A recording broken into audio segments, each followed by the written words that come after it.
Los acontecimientos que desencadenaron la Guerra Civil de 1810 en la Nueva España fueron el resultado del debilitamiento de la corona española, además de los enormes conflictos y divisiones que ocasionaron las campañas de Napoleón Bonaparte en Europa.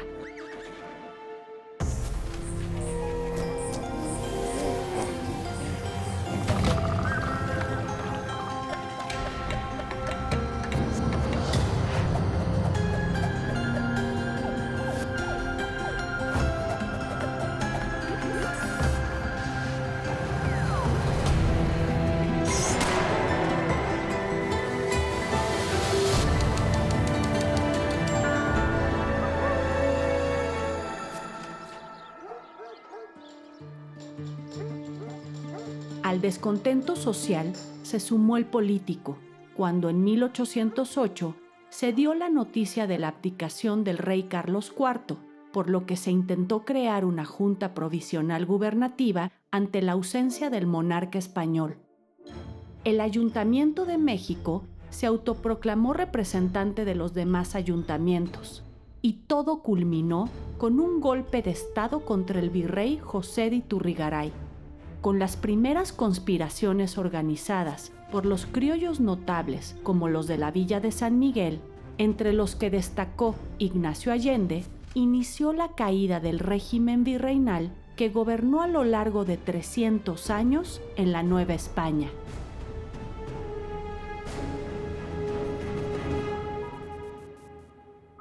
Voy en camino hacia la Plaza de Armas de San Miguel de Allende, donde conversaré con la antropóloga Patricia Guerra acerca de la vida cotidiana y el origen del movimiento insurgente. Hola Pati, ¿cómo has estado? Hola. Busqué la oportunidad de platicar contigo porque, San Miguel el Grande fue muy importante en la época independentista, durante el siglo XVIII aquí en la villa. Sí, claro, la villa fue muy importante y justo en el siglo XVIII fue su mayor florecimiento y apogeo. Fue una villa muy rica y todo se reflejó en la arquitectura de la época, en la construcción de edificios civiles, religiosos. Se construyeron muchas iglesias, conventos. Las familias más pudientes de la época hicieron sus casas en torno a esta plaza, que era la plaza principal frente a la parroquia. Aquí se hacían velas, se hacían diferentes objetos de hierro, se hacían tapetes, harapes, un florecimiento y una bonanza muy importante. Todavía se conserva en el trazo de la ciudad, en Sí. las casas reales que están alrededor. Una de esas casas reales es la casa en donde nació Ignacio Allende, que ahora es el Museo Histórico Casa Allende. Empezó a construirse en 1762 y se tardaron cerca de 10 años en terminarla. Y ahí vivió la familia Allende. Fue un regalo de bodas que le hizo el papá de Allende a su esposa. Pues vamos a conocerla. Sí, claro que sí.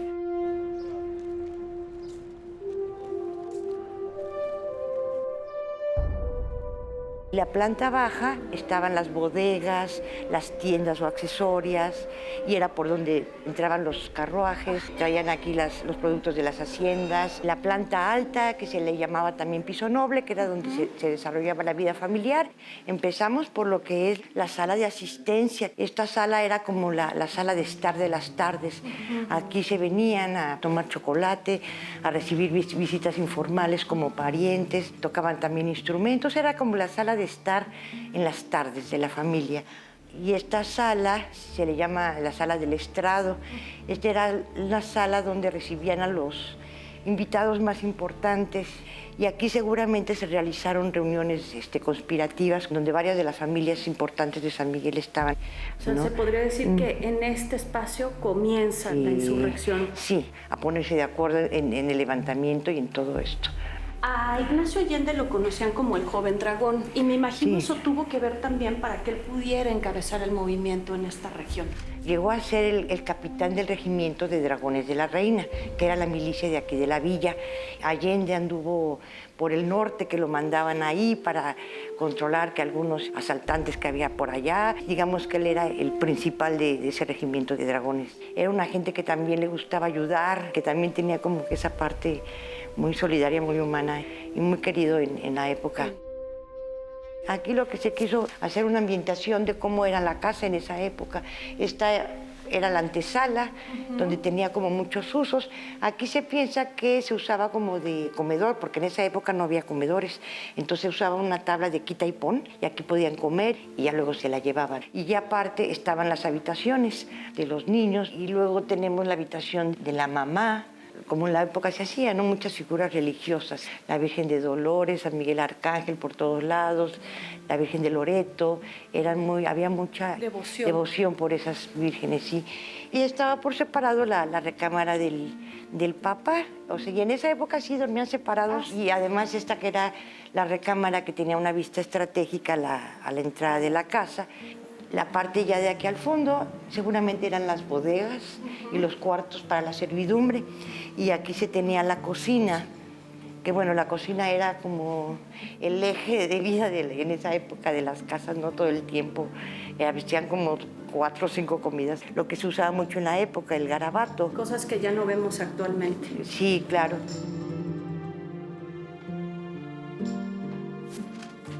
¿Qué sucede con el movimiento cuando Allende cae prisionero y por qué? Pues ahí lo que pasa es que cuando los matan y de hecho ya cuelgan sus cabezas, sí digamos que afectó mucho. San Miguel fue muy castigado, de hecho hasta le impusieron multa de 100,000 pesos de aquella época por ser semillero de rebeldes.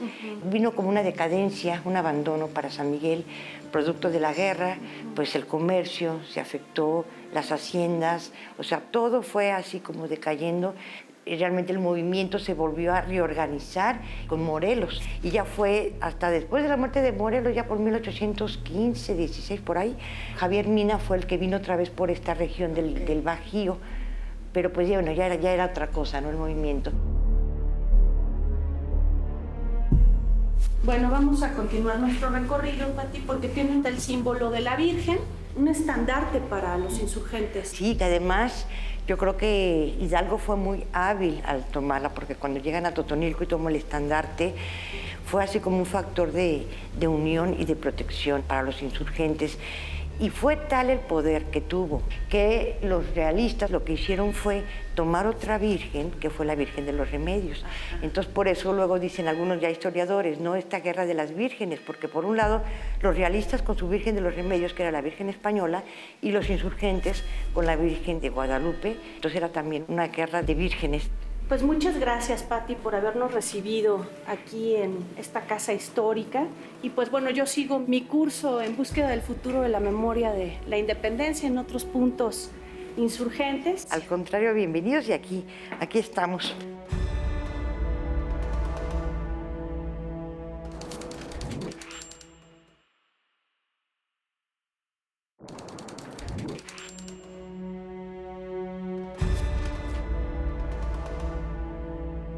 Con la instauración de las reformas borbónicas, el aumento de la población indígena que incrementó la demanda de tierras y el incremento de la comercialización agrícola que benefició solo a los grandes productores, los levantamientos armados estallaron en varias regiones.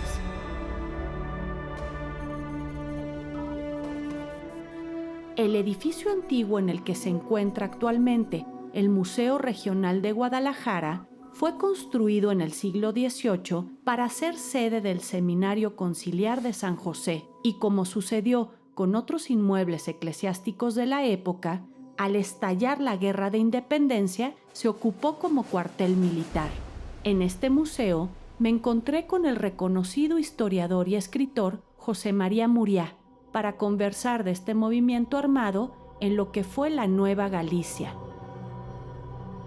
La conquista, lo que es hoy el sur de Jalisco, empieza como en 1523. Lo que pasa es que es conquista cortesiana. Por eso el sur de Jalisco tardó muchos años en pertenecer al nuevo reino de Galicia. Formaba parte de la Nueva España. Alguien dijo que Nueva Galicia era camino, desde la perspectiva española, era camino a ninguna parte. Por decirlo, era un poco el último rincón del Imperio Español. Al principiar el siglo XVIII suceden dos cosas que destapan, digamos, la actividad de esta región. Una de ellas es que se incrementa muchísimo el comercio con Filipinas. Sí. Y al ganado de Filipinas, en realidad, pretendía hacer una escala en México y seguir hacia España.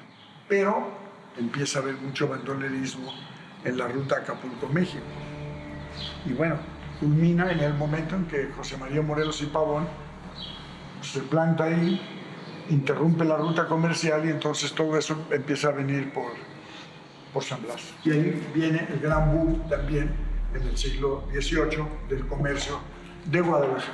Y doctor, este apogeo hizo que la sociedad criolla que habitaba aquí pues tuviera... Se volvieron más pretenciosos. Hay construcciones como esta, cuesta mucha lana, sí, pero la vía, otra construcción importante, aunque es un poquito posterior a esta, es lo que llamamos el Hospicio Cabañas, que claro, también el Hospicio Cabañas lo podemos tomar simbólicamente como una explicación de la sociedad, porque es una sociedad que tiene mucho dinero, pero tiene mucha miseria.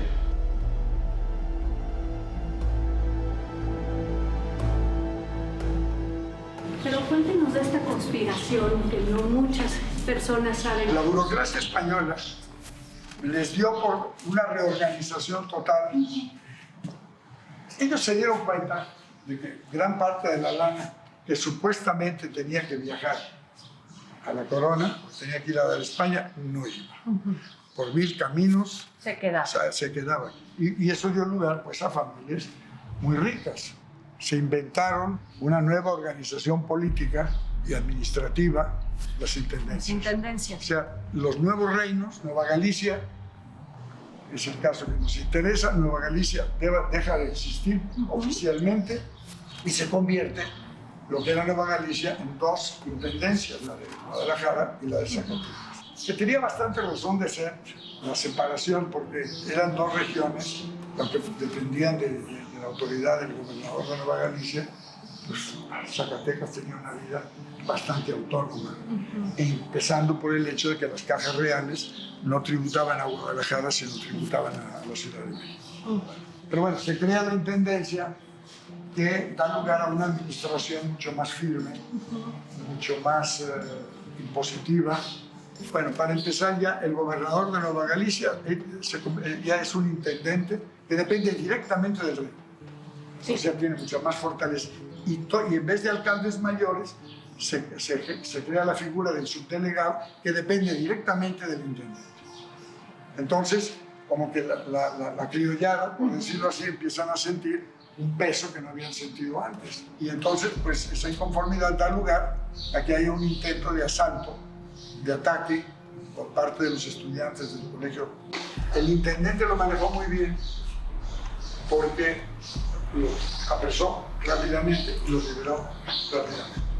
Lo que viene después, llega Hidalgo, ya Guadalajara ya había estado tomada por el amo Torres, ya había un grupo de rebeldes en el norte capitaneados por el cura Calvillo, en el sur ya estaban Gordiano Guzmán y otros personajes parecidos también levantados en armas, y se encuentra pues con el español Francisco Javier Mina, que crean un movimiento de rebelión.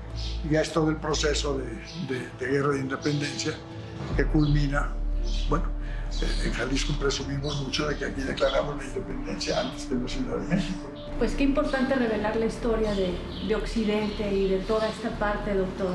Muchas gracias. Yo sigo mi camino en búsqueda del futuro de nuestra memoria, de esta memoria independiente en Morelia, la segunda etapa de la independencia, aquí con una vista fabulosa de la Catedral de Guadalajara. Gracias, que estén muy bien.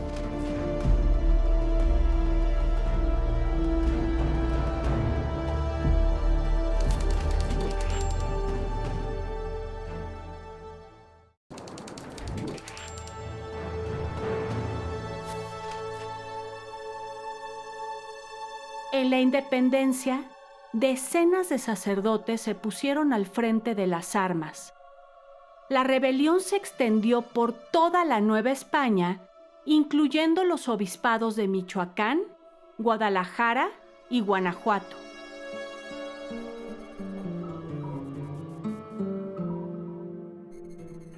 Después de haber visitado Guadalajara, me dirigí a Morelia, la antigua ciudad de Valladolid, para recorrer con el doctor Carlos Juárez y el maestro Jaime Reyes escenarios clave de la historia de la independencia en esta región. Primero nos encontramos en la catedral, uno de los edificios más emblemáticos de esta antigua ciudad novohispana, ya que representa la grandeza que tuvo en su momento el obispado de Michoacán, en el cual la personalidad de Manuel Abad y Queipo, junto con otros clérigos ilustrados, fue muy importante. De la catedral, caminamos hacia el Colegio de San Nicolás, una institución que es clave para entender la participación de múltiples personajes en la Guerra de Independencia. Aquí impartió clases Miguel Hidalgo, y hay una placa que da noticia de rectores, vicerrectores, catedráticos y colegiales que en su momento destacaron en la lucha. Están los nombres de José María Morelos y Pavón, Ignacio López Rayón, Isidro Huarte y otros personajes que se formaron en este colegio y que posteriormente habrían de dejar huella con su participación en el movimiento armado. También visitamos la biblioteca de Francisco Javier Clavijero, gran ideólogo jesuita de la Ilustración novohispana, que legó un acervo de libros cuyo contenido fue muy importante para sentar las bases ideológicas, políticas y culturales del pensamiento independentista. Después de visitar esta majestuosa biblioteca, que aún sigue funcionando como tal, nos dirigimos hacia el Museo y Archivo Histórico Casa de Morelos para conversar sobre la segunda etapa del movimiento. Nos encontramos en la casa que perteneció a don José María Morelos y Pavón, la cual adquirió en 1809, ya cuando estaba él como cura en la Tierra Caliente. Y este espacio, sobre todo, él lo pensó para albergar a su familia. Es muy importante porque de aquí fue de donde justamente en octubre de 1810 pues fue a buscar a su maestro Hidalgo a Chalundaparapeo. Se dice en la tradición que regresa, duerme aquí en este lugar y al día siguiente va a la Mitra a solicitar permiso para incorporarse a la lucha armada, ya con el nombramiento del lugarteniente de los ejércitos del sur que le había conferido Miguel Hidalgo. Entonces este espacio pues representa justamente ese anhelo del sacerdote por progresar. Es un espacio simbólico puesto que don José María Morelos seguramente pensó en las consecuencias de unirse a la causa insurgente y pues prácticamente enfocarse en este compromiso que lo llevó por muchas campañas militares y que pues en realidad nunca regresaría a este lugar. Estuvo Morelos por varios lugares. ¿Nos pueden platicar un poquito acerca de este vaivén de Morelos? Sí, bueno, habría que recordar que el inicio de la guerra insurgente, sobre todo la etapa encabezada por Morelos, fue una etapa de fortalecimiento, ya decíamos, del ejército insurgente, pero también de las instituciones como tales, ¿no? Y bueno, pues en ese periplo de Morelos, pues lo encontramos justamente en Carácuaro, Nocupétaro, ¿verdad?, arrancando propiamente su primera campaña, y que de ahí pues lo llevó por toda la Costa Chica, la Costa Grande del actual estado de Guerrero. Entonces pues es un trotamundos del entonces reino de la Nueva España, por lo menos del centro sur de la Nueva España. Lo que es la zona de Tierra Caliente, él le va a dar toda una connotación jurídico-administrativa a la provincia de Tecpan para controlar justamente militar y políticamente al movimiento insurgente. De ahí sabemos que pasa posteriormente a Cuautla, el gran sitio de Cuautla que todos nosotros conocemos, posteriormente los grandes triunfos militares en Oaxaca, el éxito militar más representativo de la insurgencia porque se tomó una capital de una provincia muy importante y sede también de un poder eclesiástico. Entonces Oaxaca para el movimiento insurgente fue clave, fue determinante para proyectarse en todos los niveles, ¿no? No solamente militares, sino en términos de difusión y de pertrechos económicos para el propio ejército insurgente. De ahí después del periplo de las fuerzas de Morelos interesadas justamente en crear un congreso. Y de ahí se viene justamente a Chilpancingo, donde se reúnen en septiembre del 13, pues el congreso de Chilpancingo, y es donde tiene lugar la famosa exposición de los sentimientos de la nación, con toda esa connotación social, política, ideológica ya del propio Morelos, ¿no?, en sí mismo. Ya hay un rompimiento con Rayón, Ya él no habla del rey Fernando VII, no.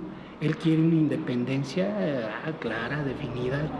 Y de ahí, bueno, pasa justamente este proceso muy doloroso y lamentable para la propia insurgencia, como fue la derrota militar que tuvo en su ciudad natal, aquí en Valladolid justamente, en diciembre del 13.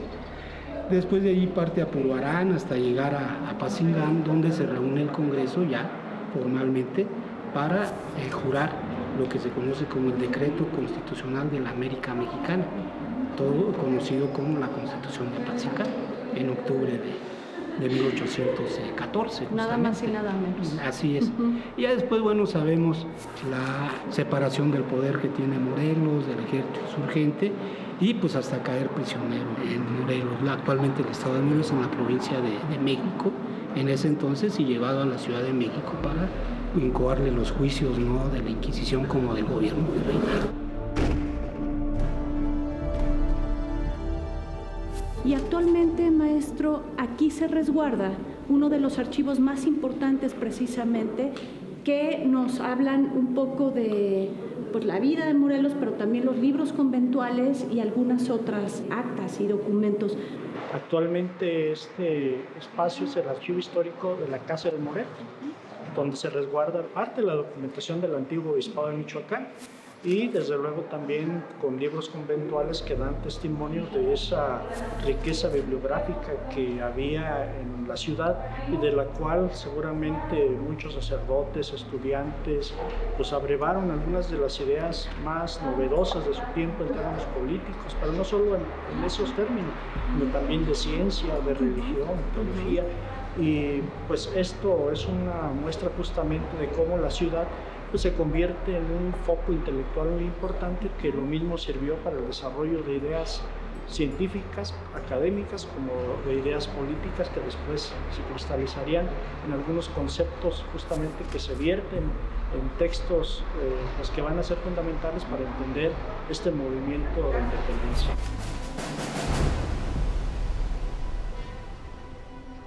Después de la muerte del general José María Morelos, Francisco Javier Mina se une al levantamiento independentista y en la tercera fase del movimiento, Vicente Guerrero, en Acapulco y Veracruz, liderea una fuerza multiétnica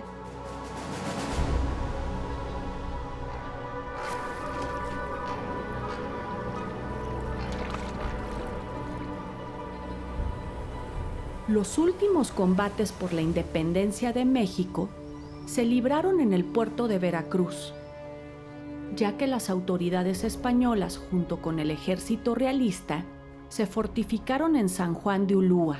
El ejército insurgente se trataba de una fuerza multiétnica conformada por españoles, mestizos, afrodescendientes, mulatos e indígenas unidos bajo los principios de libertad e igualdad.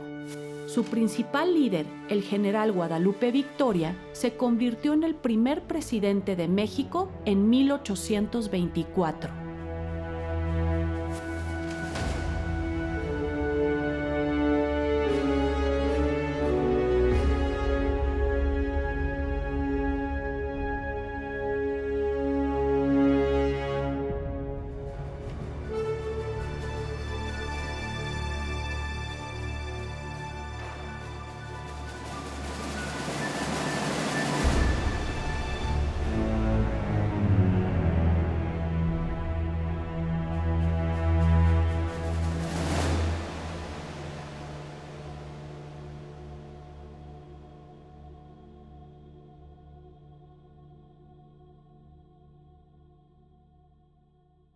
Instituto Nacional de Antropología e Historia. Secretaría de Cultura.